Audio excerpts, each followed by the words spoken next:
Welcome to the Color of Influence podcast, where you will hear conversations from influential people of color from around the world, from social media, and right here in your communities. These behind-the-scenes conversations will motivate you, inspire you, and encourage you. I am your host, Aisha Morgan, and let's meet today's guest. All right, everyone. So welcome back to the podcast. We are here with Tania Woods. Erin and I met actually because I decided to switch my podcast host. I used to be with Podbean, and then through a podcasting friend, I heard about Podpal. And so when I reached out to them for information about the platform, we kind of connected, and he actually was like, I would love to be on your podcast if you would like to have me as a guest. So here we are with Erin. So Erin, why don't you tell the people a little bit about yourself, and then we'll get right into our conversation. Man, yeah, thank you so much for having me, Aisha. This is Tania Woods. I'm the founder and CEO of Podpal. Everything you need to manage your podcast all in one place. So I created Podpal to help podcasters plan, publish, and promote their show without the stress and clutter, which there's a lot of that for a lot of content creators. So really excited that you decided to switch over from Podbean and join us, on the Podpal platform and moving your podcast here. And really excited to be on your show. Yes, thank you again for joining me. So I really want to dive into how this even came about. Lots of us are out here creating actual podcast episodes and shows, but you went further and was like, wait, I know I can make this easier. So How did that even come about? Yeah, that's a good question. It's an interesting story because my wife was the one who was really the podcaster at the time. And I had been a guest on several episodes, just like we're doing now, but I didn't have my own show and still don't because I'm so busy building a company. But definitely we plan to release ours really soon. But when she was starting out, she quickly realized like it's a lot more demanding than it looks. It's more than just being behind a microphone. As there's a lot of steps pre and post production that people really don't talk about until you get into podcasting. You realize like, wait a second, this is like another full-time job. Like I have to actually manage this and bookkeep and, schedule my guests and think of new content ideas and, make sure I have a release cadence that makes sense, and that I'm continually giving my audience content because, at the end of the day, that's what an audience wants and what they expect is more content, right? Exactly. And ultimately, if you want to monetize your podcast, which a lot of people get into podcasting wanting to do that, well, an advertiser is going to be looking at, well, how big is your audience? And do you have consistent content? Because why else will they put advertising dollars behind you if their message is not going to be heard, right? Exactly. So everything hinges on having an audience, building an audience, and being consistent. Yeah, when you look across the landscape of podcast hosting and distribution platforms, most of them are really just giving you the bare bones of what you need to have a podcast, being the hosting. And then they're saying, oh, and you can monetize, you can make money and get advertisers on your podcast. But what about that connection from A to B? Like all the consistency and the audience building piece, no one's giving you tools to actually accomplish that part of the process. Right. And so yeah, I guess seeing my wife kind of struggle through that and seeing her really lose a lot of her joy and confidence as a result of like the difficulty of podcast management made me really think about, man, how many other podcasters are out there struggling with this problem, who have awesome things to say, but may not be getting that content out there due to just this burden of the administrative piece. So, my background is actually in structural engineering and in the sciences. And, I have a bachelor's degree in physics, a master's in structural engineering, and I've worked for some. Easy for you. well, I wouldn't say that. It's just that I was able to see the problem in a way that maybe others couldn't because of my background, right? So I was looking at this through the eyes of someone who's streamlined multiple processes at large companies like Boeing and Microsoft and the Home Depot. And, this is kind of what I do on a daily basis in terms of, building systems to keep things organized and productive, systems that make work easier, right? And so I saw this problem really as no different, and was able to, craft a solution and a team around it.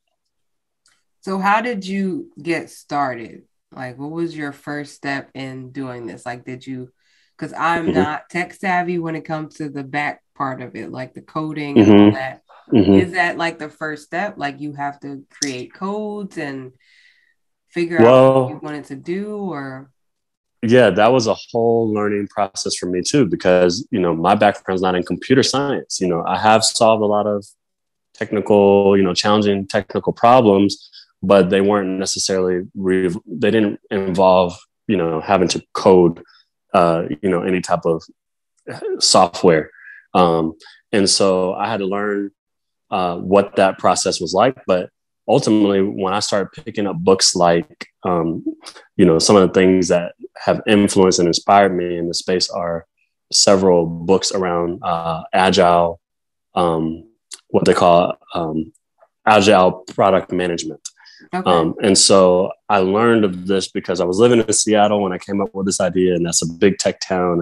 And I started asking questions, like, how do you build a tech company? And people started talking about this agile product management and, building scalable technology teams and all this. So I just started reading and getting books on it. So some of the books are like The Lean Startup by Eric Ries, Running Lean, The Toyota Way. There's several books out there that really talk about how to build teams for that build technology. Yeah. So that's where I started. And they talk about the process of crafting a solution around a technology solution around any given problem. Right. And so what it really comes down to is that you don't want to be a solution looking for a problem. And that's what a lot of people do with their ideas. It's like, I came up with this great idea. And immediately they think they need to start building whatever it was in their head that makes sense to them in terms of what the solution is. But really, the core and the foundation of any really good solution is really understanding the problem very well and really defining the problem as sharply as you can and as quickly as you can. So the first step, and kind of a long answer to your question, but the first step was really, okay, I know Tania has this problem, but who else has this problem? And is it a big enough problem? And is it a big enough market? And are there other competitors who are already delivering a solution that people love to this problem? So it really started with research. And fortunately, I have done a lot of that as a, engineering student, graduate student and all that. So I leaned on my research experience from college, and I started just interviewing podcasters. So I went to Instagram and I was like DMing people and saying, hey, I'll give you a $25 Amazon gift card if you'll spend 1 hour with me just telling me about your podcast process. And of course, podcasters like to talk. So that wasn't hard, that wasn't really hard, to get people to sign up. They're like, oh man, $25 just to tell you about my podcast. Yeah, I'll do that. And so I got like 10 people, my initial cohort of like 10 people to jump on a call with me, a quick Zoom call. I had a script, what they call a user research interview script that was really meant to validate any assumptions I had about podcasters and what their needs, wants, goals, and desires were. So that's what you want to do with any idea. Anyone out there who, if you have an idea, you need to validate your assumptions. That's what you need to do first. Yeah. Is validate every assumption that you have about your user and what they might want, what they might need, and what their pain points might be. So what you need to do is try to come up with as many questions as you can that would help you, prove or disprove your beliefs, your hypotheses about who your user is and about what solution might be good for them. And those books that I referenced would really talk to you about how to actually, there's a framework for this. There's actually It's like the scientific method is, and so if you apply that, you'll get some really good learnings. And so I did that. Out of that research, I determined like, wow, yeah, this is a widespread problem. Podcasters on average are using 5 to 8 different tools to manage the release of a single episode. I don't know if that's true for you. That is very true. Yeah. So, that was one of the things that when I went to your website and kind of looked at some of the things that you were offering, was definitely like a big selling point for me. Because I do use like several apps and scheduling tool, and I use Zoom, and so I do have like all of these things that don't all talk to each other. Right. And then if you're not like a tech person and you know how to connect everything together, you're doing it separate. So for a long time, I had like exactly the same thing, 5 different things. And then I'm like, go to YouTube and figure out an easier way to do this. Right. And the funny thing is the offerings right now in that space are mostly people helping you to refine that manual process, right? Like you can go take Pat Flynn's course, or, the Entrepreneur on Fire course, or this course or that course. And they're all giving you ultimately some really good tips and tricks, that's great to help you refine your process. And so it's really clear that podcast management is a problem. People are solving it mostly by checklists, Excel spreadsheets, using Trello or Google Doc over here and Google Drive over here, but in Podpal, what we do is create an entire experience, a digital experience inside of a single platform that pulls a lot of those same tasks into one place. So now you don't need a Dropbox because we have file storage on the platform. You're hosting and your distribution. You can do that right inside of Podpal and syndicate it to all the different places that you want your podcast to go. Your show notes, you can write them right inside of Podpal and grammar check them with the Grammarly extension, browser extension, right there in your browser. So, we have features like being able to set reviews and invite your team members, an audio engineer who might need access to your files and who want to download and do their mixing and mastering and then re-upload the file. You can invite your audio engineer to your team, and all you guys can be on the same page and see the same content without having to email files and check off if you've done this task or that task, because the app is tracking that for you. Which is great, because I do know a lot of people who, even if it's just two co-hosts, and one has a responsibility that the other one doesn't. So, maybe I do the audio editing and I do the video editing, or whatever the case may be. And then just like you said, you're putting it in a Dropbox, or you're putting it on a Google Doc. I mean, not Google Doc, but Google Drive. Right. And then somebody else uploads it to whatever your platform is. Exactly.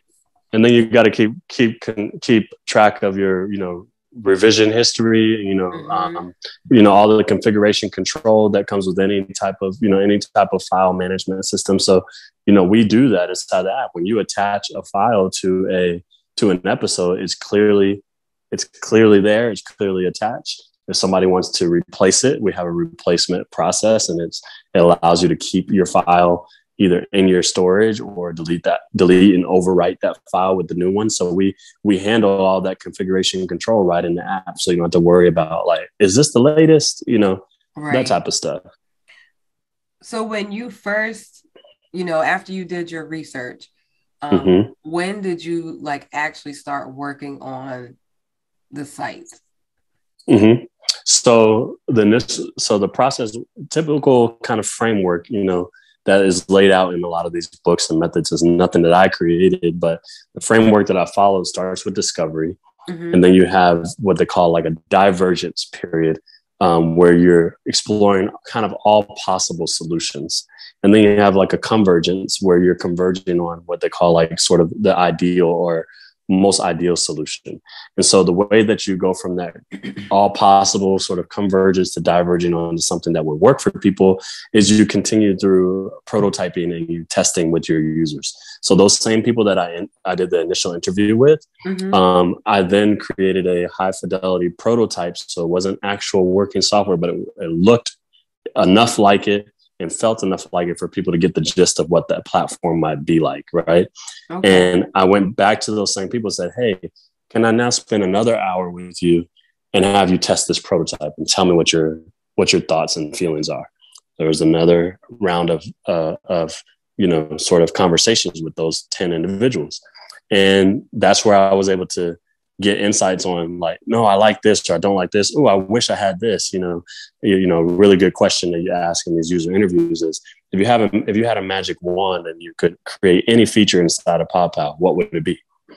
And so, questions like that really allow the user to be the one to tell you what they want and what they need. And that's really what good product development is all about, is that the customer, the user, is informing what the product should be. So what you see in Podpal today is what through almost 200 conversations now, because we didn't stop at those 10 people, through 200 conversations, over 200 conversations with real podcasters, that's what led to the MVP product that you see today. So we tested it with them, and then we finally were able to build a small piece of it and bring it to a conference and get some more feedback. And then I was able to bring on a team and actually build more features in the actual working software that we have today. Okay. So you were able to get a team.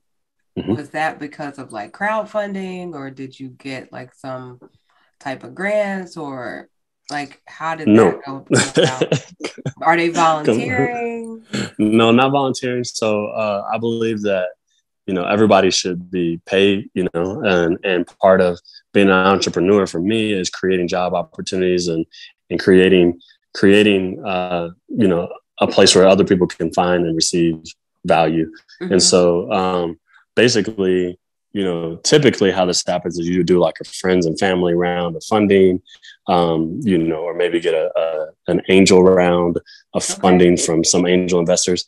Unfortunately, I went out there and tried to do that, and I wasn't able to gather those type of resources. So we spent the first 2 or 3 years from the time I came up with the idea to actually building it, completely bootstrapping it. So I put in almost $50,000 of my own money by running up credit cards and then paying them down, and me and my wife taking money out of our savings and stuff to put into this idea. And so the engineers that I brought on to help us build the MVP, they worked in exchange for equity. So, so they are all, I guess, part owners, if you will.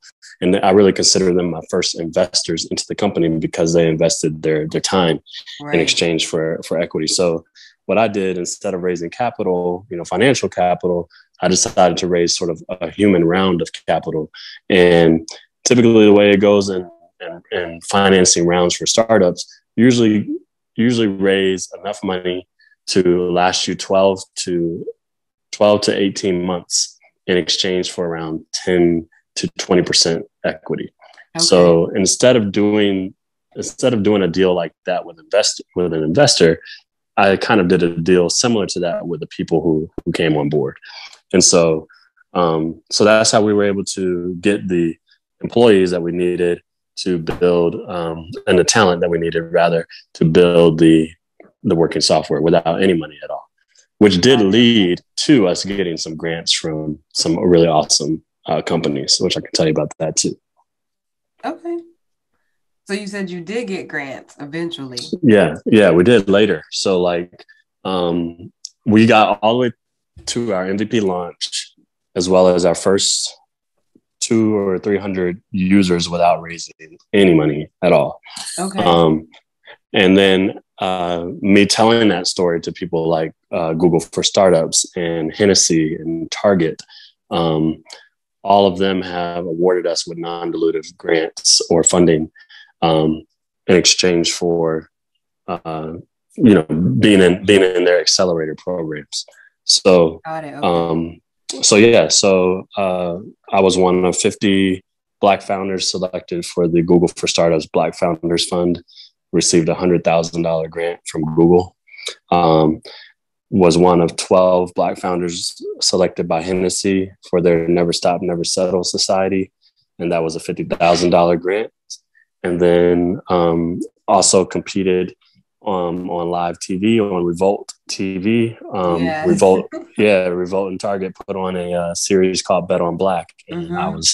I was featured on there and won $10,000 as part of that competition. So yeah, some good things have come from just basically sticking to the grind and believing in ourselves, regardless of if we could raise the money or not. Okay, so I'm going to ask you something. So from that, because I did watch it, did T-Pain like invest anything? Did you have like a discussion with him? He kind of was like, this is what I want to do. And I was like, okay, so you gonna put some bread behind that? Yeah, like, are you gonna really, walk the walk and help out? So right. Yeah. Well, he did repost for us on Instagram and, use his influence to give us some more exposure. I have had a couple of sidebar conversations, and I hope to continue speaking with him. He's not an investor or part of our board or anything at this point. Mm-hmm. But that doesn't mean that he won't be, timing is everything. So we've been just since the show trying to make sure we keep our focus and, not chase any investor or any, influencer, and really just continue chasing our customers, getting on calls with people like yourself. As you know, I'm, even as the CEO, I get on these calls and help troubleshoot things and, be part of customer support. That's what's really important to us right now, is making sure that we're helping podcasters. And I know that good things will continue to come as we continue to do that. Absolutely. And to be honest, I mean, my issues could have been user error, who knows, but it was nice that I was able to give you access because of your platform, where you could see exactly what I was seeing, to be able to help. Because sometimes it's like you're explaining to somebody what you're doing, and they're like, no, that shouldn't show up, or just click this, and you're like, well, it's not there. Like, I can't click it if it's not there. So to give you that access, because other people, can be like producers and editors, that was extremely helpful. Yeah, that's great. And I enjoyed that entire process. Everything is a learning experience, and technology can be really tricky. Things can happen that your system is not necessarily prepared for. And that's why it's very important. Any tech startup, really any product, it's all about getting real people using it, because that's when you really find out what's wrong with it. So, there's hard, you with software, certain series of steps could produce a problem. So you never know how to, you can't ever correctly assume and cover every single use case. And so the best way to build a quality software is to have people actually using it. And that's why, Silicon Valley startups and stuff are, they pride themselves on speed, because it's all about iterating, and whoever learns the fastest is going to win. Right. And that's why you need money, going back to the capital thing, and getting investment from T-Pain and any other investor is going to be important for Podpal as well, that we get capital, because money allows you to, in a lot of ways, execute your playbook faster. Right. So, at this point, we kind of know what plays we want to run, but, we can run more of those plays if we have more people, and we can get more people if we have more money. And so, the money is just a way to get the talent so you can continue building the business. And so we will be looking to raise our seed round later this summer. So hopefully, and once we do, we'll have even bigger and better things to come with Podpal. So we've got this far with very little money, by comparison. I mean, yes, we've won almost $160,000 worth of non-dilutive capital, but just as a comparison, if we were a funded startup, that would represent probably a 1 month worth of expenses. Oh, So wow. yeah. So, yeah. So we're running pretty lean. Now, have you ever thought about going on Shark Tank? Yes, I have actually know some of the people who do the casting for that show, and could probably throw my name in the hat. But again, what makes you attractive to any investor is just traction. You continuing to execute and to be successful without them. That's what they really want to see, is that, oh wow, this person looks like they're going to be successful without us. So with us, certainly they're going to be successful. That's the story that we want to be able to tell as a company. And I believe that's the picture that we're painting for the world right now. Yeah, I agree.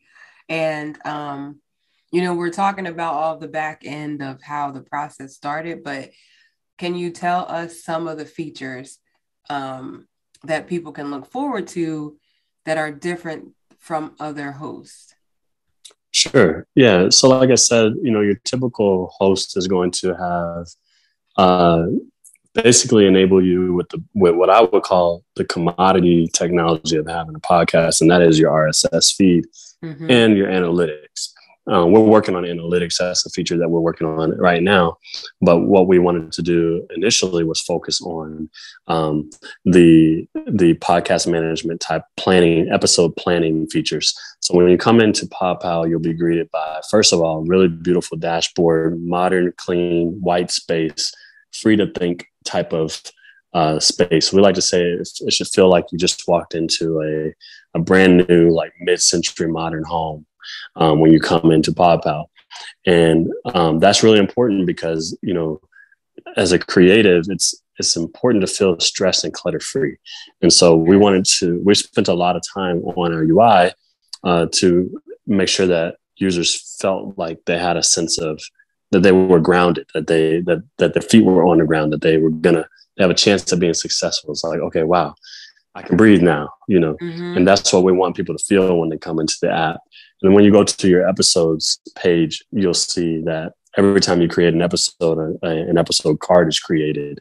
And if you've ever used an application like Trello or Notion or Asana, some of these project management type softwares, that's what Podpal feels like, which is completely different than any other podcast host. They don't really give you that nice kind of high level view that allows you to kind of think about what your next few episodes are going to be. So even if you don't have a recording ready, let's say you're just thinking about having a podcast and you're like, man, I know what I want the title of my podcast to be, and I know what I want my next 10 episodes to be, and you want to start kind of crafting what your story might be. You can do that inside of Podpal without having any recordings. And we'll keep track of how far you've gone with each of those episodes until you publish it. And so all the bookkeeping is done for you, and it's displayed on the front end of our software on these little episode cards. Then when you go into a card, you get to experience what we call our episode management view. And that's the detailed tracking of an individual episode. Have I done my episode setup and put in all the information I need to put in from my RSS feed? Have I invited my guest and scheduled that guest for the interview if I have a guest? Have I uploaded my recording, written my show notes? Have I done a review of my episode and checked the audio quality? Those are the things that you get to manage inside of the episode management view, and that your entire team of collaborators can also see and manage with you inside of that view. So those are sort of the key features that we have in the platform now. And we're working on things like a guest portal where you can find guests for your show based on your show topic. And based on some keywords, you'll be able to search and find other people who are on Podpal that you might want to interview on your show or do an episode swap with. So we're working on things like that, as well as our analytics. That's awesome. And, I don't know how many people that listen are either wanting to start a podcast or have one right now. I know on Podbean, if you don't have audio, you can't start the episode. even before you publish it. Oh, So wow. the first Mm-hmm. thing that it asks is like upload audio. Mm. So there's been times when like I have wanted to do stuff in advance and I'll do like a test. Like I created a test audio just so I would have something there. And then when Oh, I was wow. ready to, when I recorded the episode, I would go in and swap out the audio. So yeah, like you have to, that's like the first step Yeah. on, See, I didn't even know that. yeah, That's awesome to learn. I mean, we really tried to put the planning process at the forefront of Podpal. We will continue to do that. That's kind of the essence of our platform, is that we like to say it's the future of work meets the future of podcasting. So like all of these future of work type apps like Notion and Monday.com, and that's where a lot of podcasters are going to get organized. But the problem is that Notion, Monday, Trello, they're never going to be able to host and distribute your podcast. Right. So now you end up with another app, another thing you have to manage with your Google Drive, with your Excel spreadsheet that has the list of all the guests that you want to interview on your next 20 episodes. Now you have all of these things, and people are essentially pulling together their own podcast management system, and not everybody's able to do that effectively. So what about the person who's really bad at that, right? So some people are good at that and have paid for a course or something and have learned how to do it. But what about the people who either can afford that course, or that's just not their forte? Those are the people that I was thinking about when I came up with this idea, which I believe and have proven through research that there's millions of people like that. Yeah. So that's our mission, is to help people succeed at getting their voice out there and really giving them the tools to do it. And it definitely is, from the research that I've done before I made the decision to switch, there isn't one that ties everything together. I don't remember what site it was, but it literally had a link to Calendly. Like, I don't need that. Like, it would be nice if I can put it here. Right. And have everything talk to each other that way. So it definitely is beneficial to have everything in one place. Oh yeah, and that's the type of integration we're looking forward to building, continuing to build at Podpal, and why we want to raise the funding so we can really make it all work. I mean, everyone that I've ever talked to, podcasters, has said, "Man, I would love to have this," and so. Yeah, it's certainly possible. There's no boundaries to creating a software like this. It's just someone needs to come along who can see the vision, and we need other investors and people in the industry to partner with us to make it happen. That's the only thing stopping it. Yeah. And I definitely feel as though, the more people who just hear about it, whether it be word of mouth like I did, or because they're listening to somebody's podcast on your site, it's gonna spread pretty quick. Oh, absolutely. And we haven't even started really our marketing campaigns. We're working on an awesome redesign of our website. We're going to have video tutorials on there, how to start a podcast, a little mini series. You can find a podcast studio on our new website. That's coming within the next 30 days. So, if you're listening to this episode, hopefully by the time you're listening to it, go to podpal.com and check out the amazing, website that we have, which not only tells you about the app and its features, but gives you other tools that you can use to help you learn how to podcast better. So that's one of the things we have in the works right now: blog content, all of that sort of thing. So that's coming, which will then, give us a better web presence and help people discover our platform. Yeah. And I was going to say, like, you're showing success or seeing success, just through word of mouth. Correct. So, that in itself says a lot about, what you guys have envisioned. Yeah, we have over right now, at the time of this recording, over 500 users on the app that, have all come by word of mouth. We're not doing any real marketing. We're not even doing any social media right now, because we have our heads down building the application and redesigning the website, and we're a very small team. So once we are able to raise some more money, which won't be long, I can guarantee you, then we'll be able to really mash the gas on the marketing and the exposure and, driving adoption. Yeah. Well, I'm looking forward to everything that, you guys have in store for us.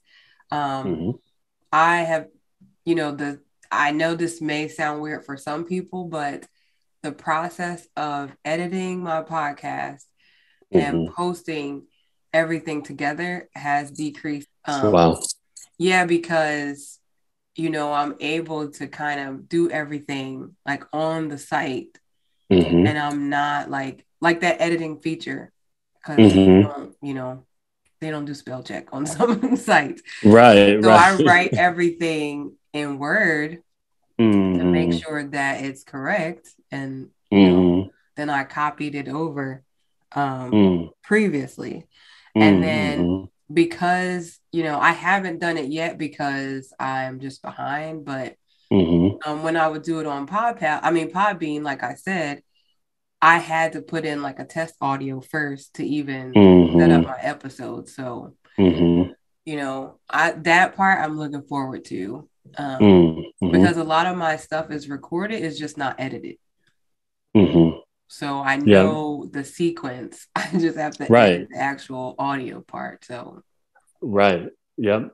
Yeah. You can drop in that draft recording inside of Podpal and then give your audio engineer access to, the account. They can come in there and download it and replace it right there, and it's just like everybody can see what's happening. So yeah, that's so good to hear. That's exactly the type of value that we're wanting to provide, and that we hear from customers like yourself who tell us that they're saving at the current features 25% of the time. 25% of time savings is what we're hearing from a lot of people just with the few features that we have today. That's not including the ones that are coming. So that's great to hear. That's what I'm excited about. I'm looking forward to, everything being completed, because I know it's a one-stop shop. So. That's right. Well, Aaron, I really appreciate you taking the time tonight to sit and talk to me about Podpal. Again, absolutely. I'm super excited to see all of what you guys have in store for us. If you are a podcaster or you are thinking about starting a podcast, head over to podpal.com. Sign up. There is a free membership so that you can test it out. You will not be disappointed, even with the features that are only available right now. It's still very streamlined. And then once you really getting into your episodes and deciding if podcasting is right for you, there are plenty of plans for different levels. So you will be able to find something for everybody on their site. That's right. Couldn't have said it better myself. Thank you so much, Aisha, for having me. And it's really been a pleasure talking with you. You too. And that's a wrap on another amazing episode. I know that you were just as inspired as I was after listening to that conversation. And to let us know how we're doing, don't forget to leave us a review, share, and follow the podcast. Also, make sure you follow us on all social media platforms at The Black Girl Blogger, and check out our website, www.theblackgirlblogger.com.